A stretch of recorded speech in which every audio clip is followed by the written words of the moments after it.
বইপাঠ by আইকে চ্যানেলে আপনাদের সকলকে স্বাগতম। আমরা পড়ছিলাম ওমর আল জাবের সাহেবের গবেষণামূলক বই পড়ো। আজকের দ্বিতীয় পর্ব, রব্বিল আলামিন, সৃষ্টিকুলের রব।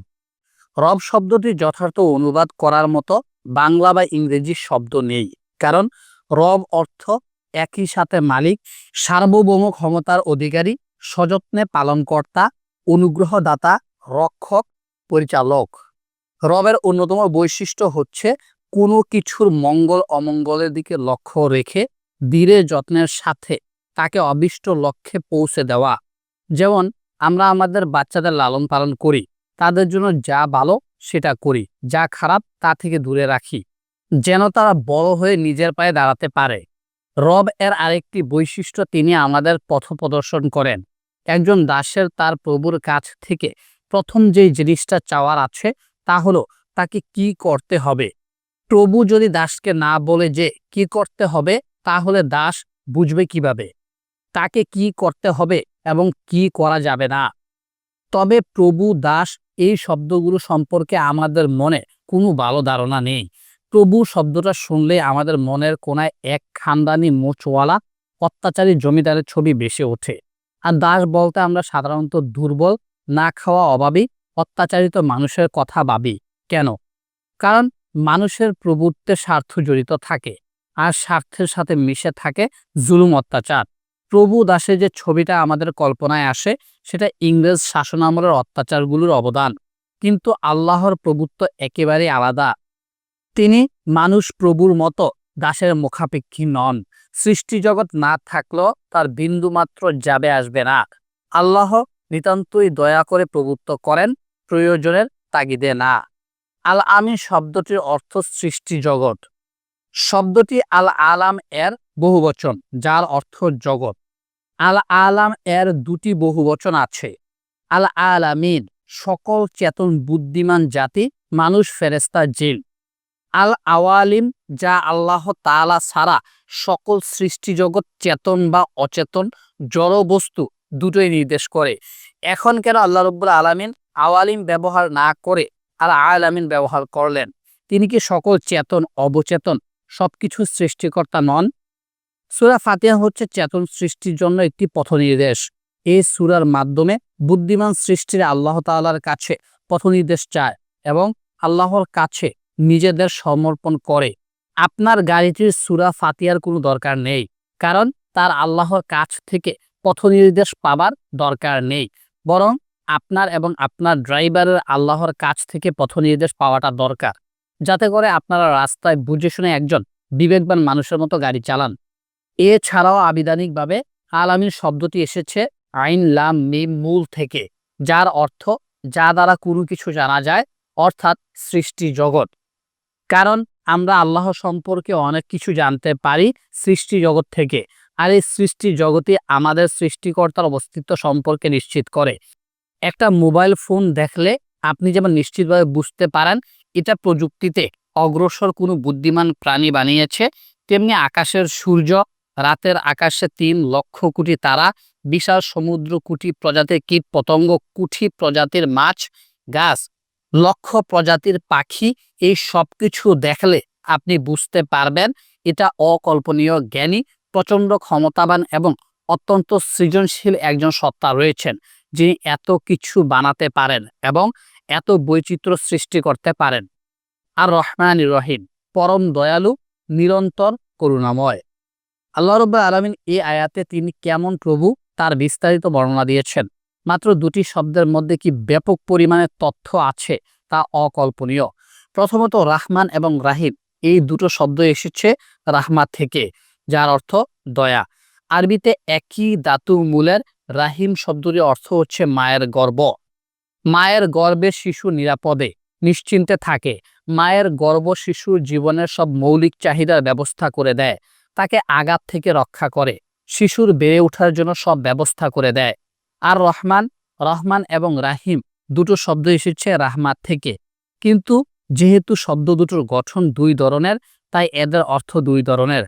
রাহমান এর শেষে যে একটা টান আছে আন, তা প্রচণ্ডতা নির্দেশ করে। রাহমান হচ্ছে পরম দয়ালু, অকল্পনীয় দয়ালু। আল্লাহ রাব্বুল আলামিন তার একটি গুণ আর রহমান দিয়ে আমাদের বলেছেন যে তিনি পরম দয়ালু।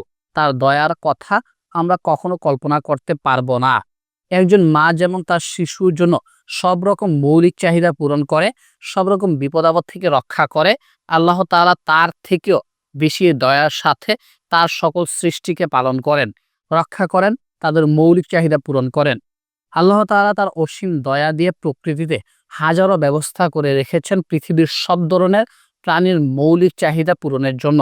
মানুষ হাজার বছর ধরে নানাভাবে প্রকৃতিকে ধ্বংস করেছে, চরম দূষণ করেছে, অবাধে গাছ পশু পাখি নিধন করেছে। কিন্তু তারপরেও কোটি কোটি প্রাণী প্রতিদিন খাবারের সন্ধানে বের হন এবং ঠিকই খাবার খেয়ে ঘরে ফেরে। শুধু আমেরিকাতে 2013 সালে খাওয়ার জন্য 9.1 বিলিয়ন পশু এবং মুরগি মারা যায়। তারপরেও আমাদের গবাদি পশু হাঁস মুরগির কোনো অভাব হয় না, কারণ আল্লাহ পরম দয়ালু। দ্বিতীয়ত, রাহমান শব্দটির গঠন এমন যে এটি গঠমান বর্তমান নির্দেশ করে। যেমন মোহাম্মদ একজন উদার মানুষ, মানে এই না যে মোহাম্মদ এই মুহূর্তে কোনো উদার কাজ করছে বা কাউকে কিছু দান করছে, কিন্তু রাহমান শব্দটির গঠন এমন যে তা নির্দেশ করে এই মুহূর্তে আল্লাহ তাআলা অকল্পনীয় দয়ালু। তিনি আপনাকে, আমাকে, আমাদের পরিবারকে, সমাজকে, আমাদের দেশকে, আমাদের ছোট গ্রহটাকে, আমাদের ছায়াপথের 100 কোটি তারা এবং কোটি কোটি গ্রহকে, পুরো মহাবিশ্বের 100 কোটি ছায়াপথকে এবং তাদের প্রত্যেকটির ভেতরে কোটি কোটি তারা এবং গ্রহকে এই মুহূর্তে একই সময়ে একই সাথে দয়া করেছেন। তৃতীয়ত, রাহমান শব্দটির গঠন এমন যে এটি একটি অস্থায়ী ব্যাপার নির্দেশ করে। একই ধরনের কিছু শব্দ হলো জাওয়ান, যার অর্থ প্রচন্ড ক্ষুধায় কাতর, আতশান অর্থ পিপাসার্ত। এই ধরনের শব্দগুলোর প্রতিটি একটি অস্থায়ী ধারণা নির্দেশ করে, যা পরিবর্তন হতে পারে। যেমন খাবার ক্ষুধাকে দূর করে দেয়, পানি পিপাসাকে দূর করে দেয়। ঠিক একইভাবে আমরা যদি আল্লাহর কথা না শুনি, তাহলে তিনি তার রহমতকে আমাদের উপর থেকে তুলে নিতে পারেন, তবে তিনি তা নেন না। তিনি আমাদের সময় দিয়েছেন আমাদের মৃত্যু পর্যন্ত। আপনি যখন সকালে ফজরে অ্যালার্ম বন্ধ করে সালাত পড়বেন কিনা তা কিছুক্ষণ চিন্তা ভাবনা করে আবার ঘুমান, তখন আপনার একটা হাত খুলে পড়ে যায় না। আপনি যখন জাকাত না দিয়ে একজন অন্ধ ফকিরের পাশ দিয়ে না দেখার বান করে হেঁটে চলে যান, তখন কিন্তু আপনার চোখ দুটো নষ্ট হয়ে যায় না, কারণ আল্লাহ তাআলা নিরন্তর করুণাময়। আপনি তার এক মামুলি দাস হয়ে দিনের বেশিরভাগ সময় তার আদেশ অমান্য করে তাকে আপনার পরিবারের সদস্যদের চাহিদা থেকে কম গুরুত্ব দিয়ে লোকে কি বলবে ভেবে ক্রমাগত তার আদেশ ভাঙার পরেও তিনি আপনাকে প্রতিদিন ছাড় দেন। এটাই তার দয়া। এই সাধারণ দয়া ইহকালে মুসলিম, কাফের, মুশরিক, নাস্তিক, মুনাফিক, আল্লাহদ্রোহী সবাই ভোগ করে। তবে এই দয়া যে অস্থায়ী তা রহমান শব্দটির গঠন নির্দেশ করে। আর রাহিম, রাহিম এর শেষে যে একটা টান আছে ইম, সেটা সব সময় হচ্ছে এমন কিছু নির্দেশ করে। আল্লাহ তাআলা নিরন্তর করুণাময় প্রভু। সেটা কখন? যখন বর্তমান জড়জগৎ শেষ হয়ে যাবে আর সৃষ্টি হবে নতুন আরেকটা জগৎ। সে জগতে আল্লাহর অনুকম্পা এবং দয়া সবাই পাবে না, পাবে শুধু তারা যারা বর্তমান জগতে আল্লাহর আদেশ এবং নিষেধ মেনে চলেছে। মুমিনরা আখিরাতে আল্লাহর নিরবিচ্ছিন্ন দয়া ও করুণা লাভ করবে। এখন আল্লাহ তাআলা যদি অকল্পনীয় নিরন্তর দয়ালু হন, তাহলে কি আমরা যা খুশি তাই করে পার পেয়ে যাব? কারণ তার দয়ার তো কোনো শেষ নেই। মালিক ইয়াউমিদ্দিন, বিচার দিনের অধিপতি। আল্লাহ তাআলা এখানে খুব অল্প কিছু শব্দ ব্যবহার করে আমাদের বলে দিয়েছেন যে যদিও তার করুণা অসীম, কিন্তু তারপরেও আমাদের কাজের বিচার হবে এবং বিচারক হবেন স্বয়ং আল্লাহ তাআলা। আরবি মালিক শব্দটির দুটো প্রকরণ রয়েছে। মালিক বা মালিক, মালিক অর্থ রাজা, মালিক অর্থ অধিপতি। এখানে আল্লাহ তাআলা মালিক শব্দটি ব্যবহার করেছেন, যার অর্থ আল্লাহ তাআলা বিচার দিনের একমাত্র অধিপতি। এই দিন তিনি ছাড়া আর কারো কোনো ক্ষমতা থাকবে না। তিনি হবেন সার্বভৌম ক্ষমতার অধিকারী। কোনো জুরিদের সাথে আলোচনা করে সিদ্ধান্ত নিতে হবে না। এখানে একটা লক্ষ্য করার ব্যাপার রয়েছে, কেন বিচার দিনের অধিপতি, কেন বিচারের অধিপতি নয়? আমরা যখন বলি ওই বাড়িটা আমার, তার মানে সাধারণত দাঁড়ায় ওই বাড়ির ভেতরে যা কিছু আছে সবই আমার। এমনটা নয় যে বাড়িটা আমার কিন্তু বাড়ির ভেতরে সব আসবাবপত্র অন্য কারো। একইভাবে আল্লাহ তাআলা যখন বলেন তিনি বিচার দিনের মালিক, তার অর্থ বিচার দিনে যা কিছু হবে তার সবকিছুর একমাত্র অধিপতি তিনি। বিচার দিন একটা লম্বা সময় এবং সেদিনে অনেকগুলো ঘটনা ঘটবে, যার সবকিছুরই একমাত্র অধিপতি তিনি। তিনি হবেন একমাত্র বিচারক। তিনি নিজে প্রত্যেকের বিচার করবেন। ওকালতির কোনো ব্যবস্থা থাকবে না।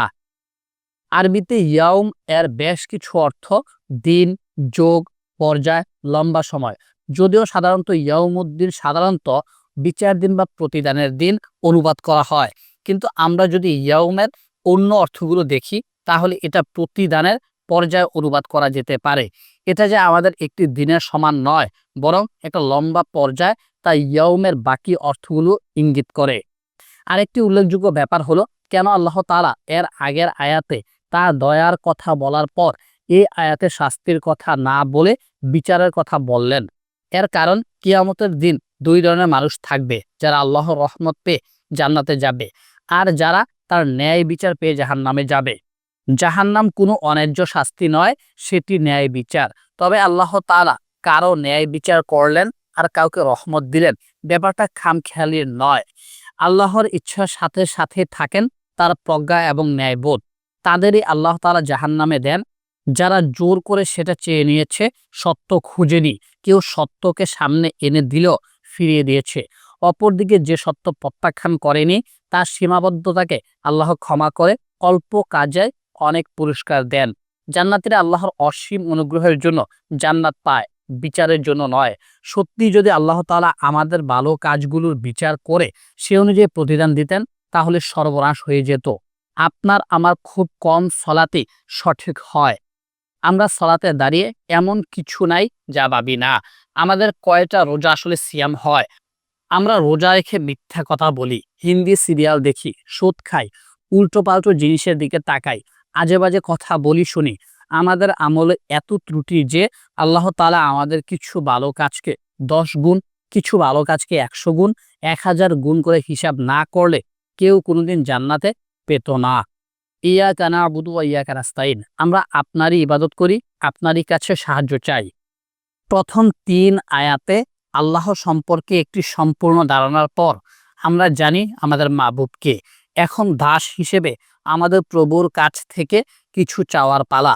এই আয়াতের অর্থের গভীরতা এবং বাক্য গঠন অসাধারণ।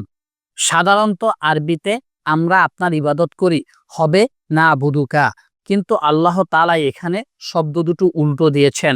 আরবিতে এটা করা হয় যখন কোনো কিছুকে বিশেষভাবে চিহ্নিত করা হয় এবং সেটা যে অন্য কারো বা কিছুর বেলায় প্রযোজ্য নয় তা নির্দেশ করা হয়। যেমন আমরা যদি বলি প্রশংসা আপনার, তাহলে তার আরবিতে হবে হামদুল্লাকা। কিন্তু আমরা যদি বিশেষভাবে বলতে চাই প্রশংসা শুধু আপনারই, তাহলে আমরা উল্টিয়ে বলবো লাকাল হামদ। ঠিক একইভাবে ইয়াকা না'বুদু অর্থ আমরা একমাত্র আপনার, শুধু আপনারই ইবাদত করি, এবং ইয়াকা নাস্তাঈন মানে আমরা একমাত্র আপনার কাছে, শুধু আপনার কাছে সাহায্য চাই। না'বুদু এসেছে আবদ থেকে, যার অর্থ দাস। আমরা শুধুই আপনার উপাসনা করি না, আমরা আপনার দাসত্ব করি। এমনটি নয় যে আমরা 5 ওয়াক্ত সালাত পড়লাম, রোজা রাখলাম, যাকাত দিলাম, ব্যাস আল্লাহর সাথে আমাদের সম্পর্ক শেষ, এখন আমরা যা খুশি তাই করতে পারি। বরং ঘুম থেকে ওঠার পর থেকে ঘুমাতে যাওয়া পর্যন্ত প্রতিটা কাজে, প্রতিটা কথায় আমাদের মনে রাখতে হবে আমরা আল্লাহর দাস। দাস হিসেবে আমরা যে কাজটা করছি, যে কথাগুলো বলছি, তাতে আমাদের ইলাহ সম্মতি দেবেন কিনা এবং তার সামনে দাঁড়িয়ে ওই কাজের ব্যাপারে আমি জবাব দিতে পারবো কিনা। এমন মানুষ আছে যারা 5 ওয়াক্ত সালাত মসজিদে গিয়ে পড়ে, কিন্তু ব্যাংকের অ্যাকাউন্ট থেকে সুদ খায়, সুদের দাঁড় নিয়ে বাসা কেনে। কেউ হয়তো হজ করেছে, বিরাট দাড়ি রেখেছে, কিন্তু বাসায় স্ত্রীর সন্তানদের সাথে চরম দুর্ব্যবহার করে। এদের সলাত, রোজা, জাকাত আছে, কিন্তু ছেলে মেয়েদের বিয়েতে হিন্দুদের গায়ে হলুদ, বৌভাত ইত্যাদি অনুষ্ঠানও আছে। আব্দ হতে না পারা এমন মহিলারা আজান, মিলাদ বা মরা বাড়িতে যাওয়ার সময় মাথা ডাকে, কিন্তু বেড়াতে বা বিয়ের অনুষ্ঠানে যায় রং বেরঙের সাজসজ্জা করে। এমন আজব বান্দাও আছে যারা হজ করতে যায় হিজাব পরে, কিন্তু প্লেন দেশে ফেরার সাথে সাথে এয়ারপোর্টের বাথরুমে গিয়ে হিজাব খুলে ফেলে আপত্তিকর পশ্চিমা কাপড় পরে নেয়। এদের সবার সমস্যা একটি, এরা কখন আল্লাহকে একমাত্র ইলাহ হিসেবে মেনে নিতে পারেনি। এদের কাছে লোকে কি বলবে বেশি গুরুত্বপূর্ণ, কিন্তু আমার প্রভু কি বলবেন তা বেশি গুরুত্বপূর্ণ নয়। নাস্তাইন সাদামাটা অর্থ সাহায্য হলেও তাতে ভিন্ন একটা মাত্রা আছে। সাহায্য চাওয়ার সাথে মিশে আছে নিজের চেষ্টা করার ব্যাপারটা। যেমন আমাকে ৩টা ভারী ব্যাগ নিয়ে রাস্তা থেকে বাসায় যেতে হবে। রাস্তায় কাউকে অনুরোধ করলাম একটা ব্যাগ আমার সাথে একটু এগিয়ে দিতে। এটা হচ্ছে নাস্তাইন। কিন্তু যদি আরামে গাড়িতে বসে থেকে রাস্তার কাউকে বলি ব্যাগগুলো বাসায় দিয়ে আসতে, তাহলে সেটা নাস্তাইন হবে না। আমরা আল্লাহর কাছে তখনই সাহায্য চাওয়ার মতো মুখ করতে পারবো যখন আমরা নিজেরা যথেষ্ট চেষ্টা করেছি। জীবনে একবারও কোরআন পুরোটা বুঝে পড়িনি, অথচ আমরা সালাতে আল্লাহর কাছে চাচ্ছি, ও আল্লাহ আমাকে ব্যস্ত দেন। এরকম হাস্যরস কাজ নাস্তাইন নয়। আমরা যারা অনেক ইসলামী প্রবন্ধ পড়ি, বই পড়ি, লেকচার শুনি, অথচ আত্মীয় স্বজন প্রতিবেশীদের ইসলামের কথা বলতে লজ্জা পাই, কিন্তু আল্লাহর কাছে চাই, ও আল্লাহ আমাকে একজন আদর্শ মুসলিম বানিয়ে দিন, এটাও নাস্তাইন নয়। এই আয়াতটিতে আল্লাহ তাআলা আমাদের শুধু তার কাছে সাহায্য চাইতেই বলেননি, বরং নাস্তাইন শব্দটা ব্যবহার করে আমাদের বলে দিয়েছেন যে আমাদের যথাসাধ্য চেষ্টা করে তারপরে তার কাছে সাহায্য চাইতে হবে। এই আয়াতে একটি লক্ষ্য করার মতো ব্যাপার হলো আল্লাহ তাআলা কিন্তু কিসের জন্য সাহায্য চাইতে হবে তা বলেননি, শুধু বলেছেন সাহায্য চাইতে। ধরা যাক এক ভদ্রলোক সিঁড়ি গড়িয়ে পড়ে রাস্তায় মুখ থুবড়ে পড়ে আছে, হাত পা ভেঙে গেছে। এই অবস্থায় তিনি কি বলবেন? ভাই সব, আমি সিঁড়ি হইতে পড়িয়া গিয়া আমার হাত পা ভাঙ্গিয়া ফেলিয়াছি, আপনার অনুগ্রহ করিয়া আমাকে সাবধানে তুলিয়া একটি স্ট্রেচারে করিয়া নিকটবর্তী পঙ্গু হাসপাতাল লইয়া যাইবেন এবং একজন ডাক্তারকে ঘটনা বৃত্তান্ত বলিবেন। না, তিনি সেটা করবেন না, বরং এক কথায় বলবেন বাঁচাও। এক কথাই যথেষ্ট। ঠিক একইভাবে আল্লাহ তাআলা আমাদের খারাপ অবস্থা জেনেই বলতে বলেছেন আমরা সাহায্য চাই। আমাদের সব সমস্যার জন্য সে সাহায্য চাওয়া।